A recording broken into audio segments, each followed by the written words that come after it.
Chapter 10, Travels Without the Sun. "Who's there?" shouted the three travelers. "I am the warden of the marches of Underland, and with me stand 100 Earthmen in arms," came the reply. "Tell me quickly who you are and what is your errand in the deep realm." "We fell down by accident," said Puddleglum, truthfully enough. "Many fall down and few return to the sunlit lands," said the voice. "Make ready now to come with me to the Queen of the Deep Realm." "What does she want with us?" asked Scrub cautiously. "I do not know," said the voice. "Her will is not to be questioned, but obeyed."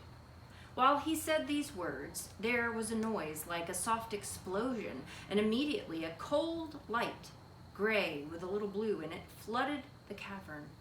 All hope that the speaker had been idly boasting when he spoke of his 100 armed followers died at once. Jill found herself blinking and staring at a dense crowd. They were of all sizes, from little gnomes barely a foot high to stately figures taller than men. All carried 3-pronged spears in their hands, and all were dreadfully pale, and all stood as still as statues. Apart from that, they were very different. Some had tails and others not. Some wore great beards and others had very round, smooth faces, big as pumpkins. There were long pointed noses and long soft noses like small trunks and great blobby noses. Several had single horns in the middle of their foreheads, but in one respect they were all alike.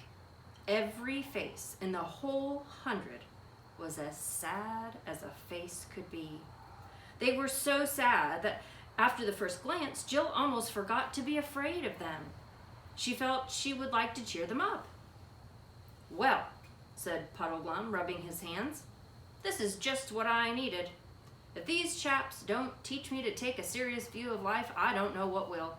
Look at that fellow with the walrus mustache, or that one with the—" "Get up," said the leader of the Earthmen. There was nothing else to be done. The three travelers scrambled to their feet and joined hands. One wanted the touch of a friend's hand at a moment like that, and the Earthmen came all around them, patting on their large soft feet, on which some had 10 toes, some 12, and others none. "March," said the warden, and march they did. The cold light came from a large ball on top of a long pole, and the tallest of the gnomes carried this at the head of the procession. By its cheerless rays, they could see that they were in a natural cavern.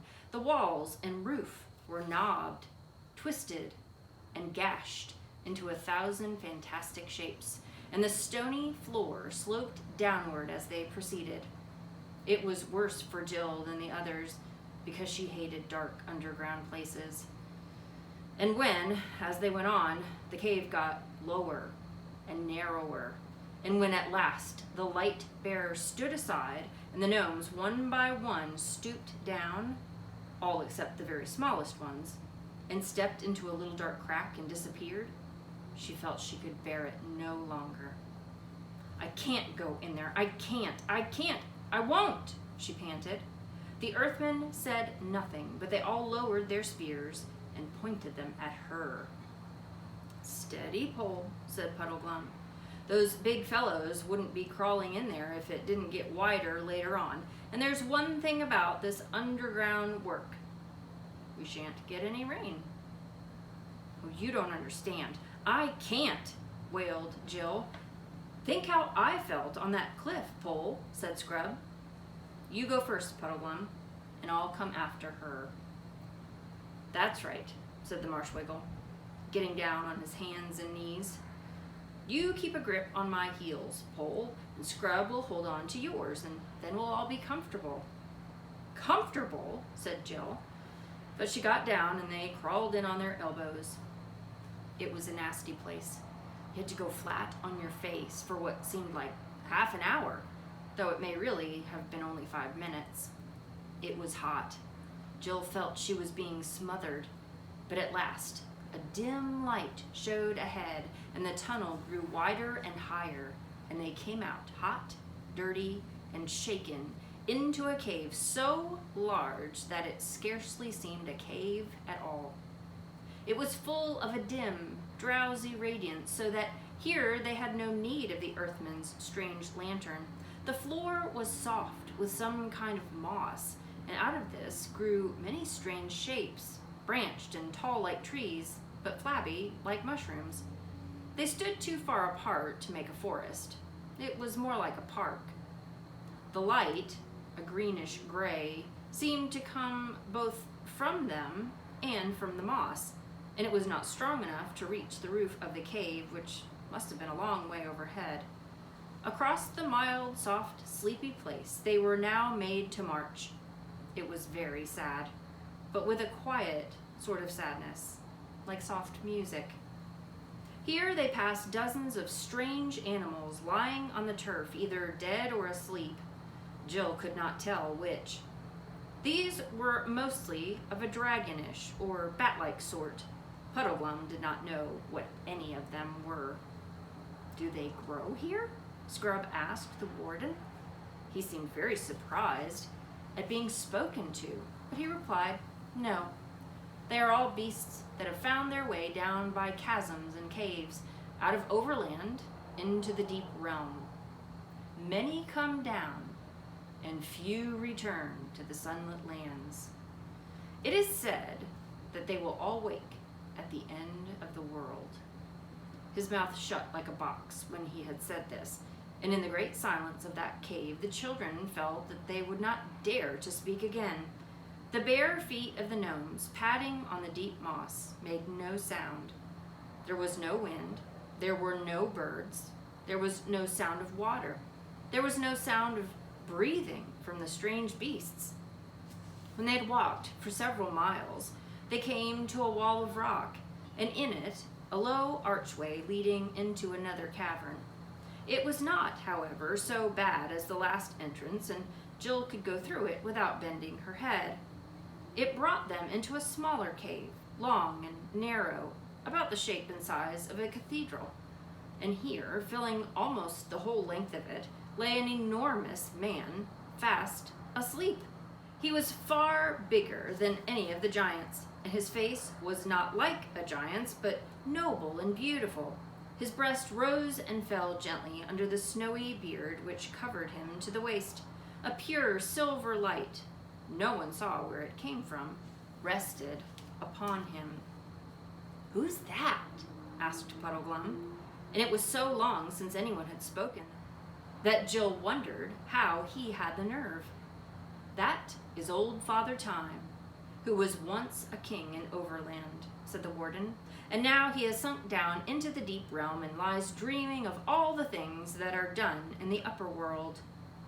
Many sink down, and few return to the sunlit lands. They say he will wake at the end of the world." And out of that cave they passed into another, and then into another, and another, and so on till Jill lost count. But always they were going downhill, and each cave was lower than the last, till the very thought of the weight and depth of the earth above you was suffocating. At last they came to a place where the warden commanded his cheerless lantern to be lit again. They passed into a cave so wide and dark that they could see nothing of it, except that right in front of them a strip of pale sand ran down into still water. And there, beside a little jetty, lay a ship, without mast or sail, but with many oars. They were made to go on board her and led forward to the bows, where there was a clear space in front of the rowers' benches, and a seat running round inside the bulwarks. "One thing I'd like to know," said Puddleglum, "is whether anyone from our world, from up atop, has ever done this trip before." "Many have taken ship at the Pale Beaches," replied the warden, and— "Yes, I know," interrupted Puddleglum, "and few return to the sunlit lands. You needn't say it again. You are a chap of one idea, aren't you?" The children huddled close together on each side of Puddleglum. They had thought him a wet blanket while they were still above ground, but down here he seemed the only comforting thing they had. Then the pale lantern was hung up amidships. The Earthmen sat to the oars and the ship began to move. The lantern cast its light only a very short way. Looking ahead, they could see nothing but smooth, dark water fading into absolute blackness. "Oh, whatever will become of us," said Jill despairingly. "Now, don't you let your spirits down, Pole," said the Marsh Wiggle. "There's one thing you've got to remember. We're back on the right lines. We were to go under the ruined city, and we are under it. We're following the instructions again." Presently, they were given food, flat, flabby cakes of some sort which had hardly any taste, and after that they gratefully fell asleep. But when they awoke, everything was just the same. The gnomes still rowing, the ship still gliding on, still dead blackness ahead. How often they woke and slept and ate and slept again, none of them could ever remember. And the worst thing about it was that you began to feel as if you had always lived on that ship, in that darkness, and to wonder whether sun and blue skies and wind and birds had not only been a dream. They had almost given up hoping or being afraid about anything when at last they saw lights ahead, dreary lights, like that of their own lantern. Then quite suddenly, one of these lights came close and they saw that they were passing another ship. After that, they met several ships. Then, staring till their eyes hurt, they saw that some of the lights ahead were shining on what looked like wharves, walls, towers, and moving crowds. But still, there was hardly any noise.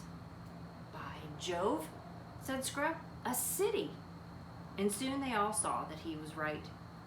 But it was a queer city. The lights were so few and far apart that they could hardly have done for scattered cottages in our world. But the little bits of the place which you could see by the lights were like glimpses of a great seaport. You could make out in one place a whole crowd of ships loading or unloading. In another, bales of stuff and warehouses. In a third, walls and pillars that suggested great palaces or temples. And always, wherever the light fell, endless crowds, hundreds of Earthmen jostling one another as they padded softly about their business in narrow streets, broad squares, or up great flights of steps. Their continued movement made a sort of soft murmuring noise as the ship drew nearer and nearer. But there was not a song, or a shout, or a bell, or a rattle of a wheel anywhere. The city was as quiet and nearly as dark as the inside of an anthill. At last their ship was brought alongside a quay and made fast. The three travelers were taken ashore and marched up into the city. Crowds of Earthmen, no two alike, rubbed shoulders with them in the crowded streets, and the sad light fell on many sad and grotesque faces. But no one showed any interest in the strangers. Every gnome seemed to be as busy as it was sad, though Jill never found what they were so busy about. But the endless moving, shoving, hurrying, and the soft pad, pad, pad went on. At last they came to what appeared to be a great castle, though few of the windows in it were lighted. Here they were taken in and made to cross a courtyard and to climb many staircases. This brought them, in the end, to a great murkily lit hall. But in one corner of it, oh joy, there was an archway filled with a quite different sort of light, the honest, yellowish, warm light of such a lamp as humans use. What showed by this light inside the archway was the foot of a staircase which wound upward between walls of stone. The light seemed to come from the top. Two Earthmen stood, one on each side of the arch, like sentries or footmen.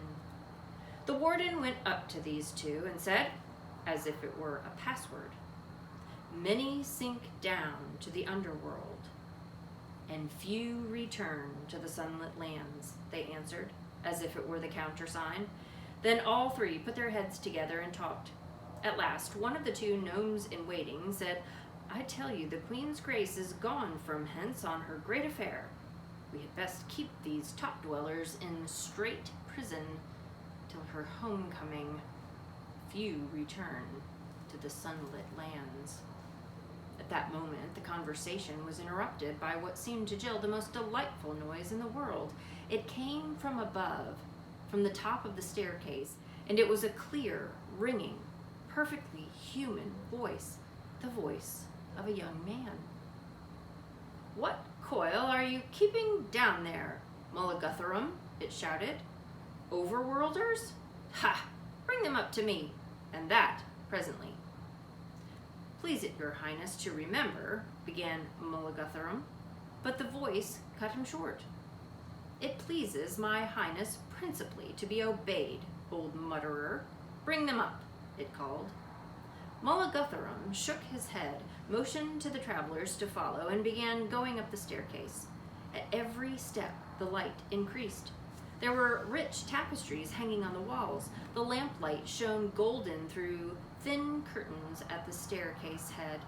The earthmen parted the curtains and stood aside. The three passed in. They were in a beautiful room, richly tapestried, with a bright fire in the clean hearth, and red wine and cut glass sparkling on the table. A young man with fair hair rose to greet them.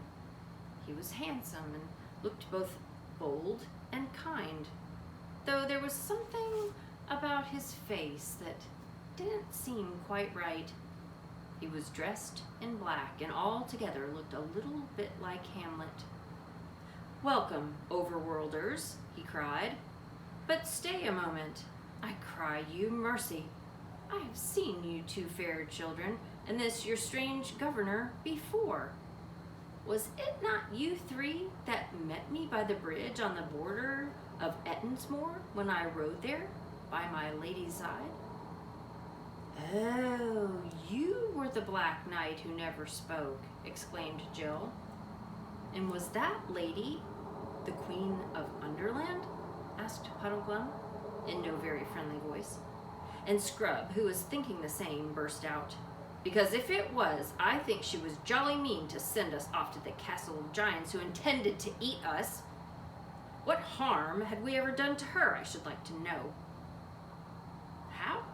said the Black Knight with a frown. "If you were not so young a warrior boy, you and I might have fought to the death on this quarrel. I can hear no words against my lady's honor. But of this you may be assured, that whatever she said to you, she said of a good intent. You do not know her. She is a nosegay of all virtues, as truth, mercy, constancy, gentleness, courage, and the rest. I say what I know. Her kindness to me alone, who can in no way reward her, would make an admirable history.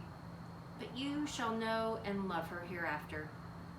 Meanwhile, what is your errand in the deep lands?" And before Puddleglum could stop her, Jill blurted out, "Please, we are trying to find Prince Rylian of Narnia." And then she realized what a frightful risk she had taken. These people might be enemies. But the king showed no interest. "Rylian? Narnia?" he said carelessly. "Narnia? What land is that? I've never heard that name. It must be 1,000 leagues from those parts of the overworld that I know. But it was a strange fantasy that brought you seeking this, how do you call him? Billion, trillion in my lady's realm? Indeed, to my certain knowledge, there is no such man here." He laughed very loudly at this, and Jill thought to herself, "I wonder, is that what's wrong with his face? Is he a bit silly?" "We had been told to look for a message on the stones of the city ruinous," said Scrub, "and we saw the words, 'Under me.'" The knight laughed even more heartily than before. "You were the more deceived," he said. "Those words meant nothing to your purpose. Had you but asked my lady, she could have given you better counsel, for those words are all that is left of a longer script, which in ancient times, as she well remembers, expressed this verse: 'Though under earth and throneless now I be, yet while I lived, all earth was under me. From which it is plain that some great king of the ancient giants who lives buried there caused this boast to be cut in the stone over his sepulchre, though the breaking up of some stones and the carrying away of others for new buildings and the filling up of the cuts with rubble has left only 2 words that can still be read. Is it not the merriest jest in the world that you should have thought that they were written to you? This was like cold water down the back to Scrub and Jill, for it seemed to them very likely that the words had nothing to do with their quest at all, and that they had been taken in by a mere accident. Don't you mind him, said Puddleglum. There are no accidents. Our guide is Aslan, and he was there when the giant king caused the letters to be cut, and he knew already all things that would come of them, including this. This guide of yours must be a long liver, friend, said the knight with another of his laughs. Jill began to find them a little irritating. And it seems to me, sir, answered Puddleglum, that this lady of yours must be a long liver too, if she remembers the verse as it was when they first cut it.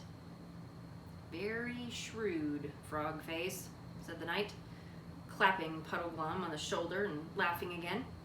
And you have hit the truth. She is of divine race, and knows neither age nor death. I am the more thankful to her for all her infinite bounty to such a poor mortal wretch as I.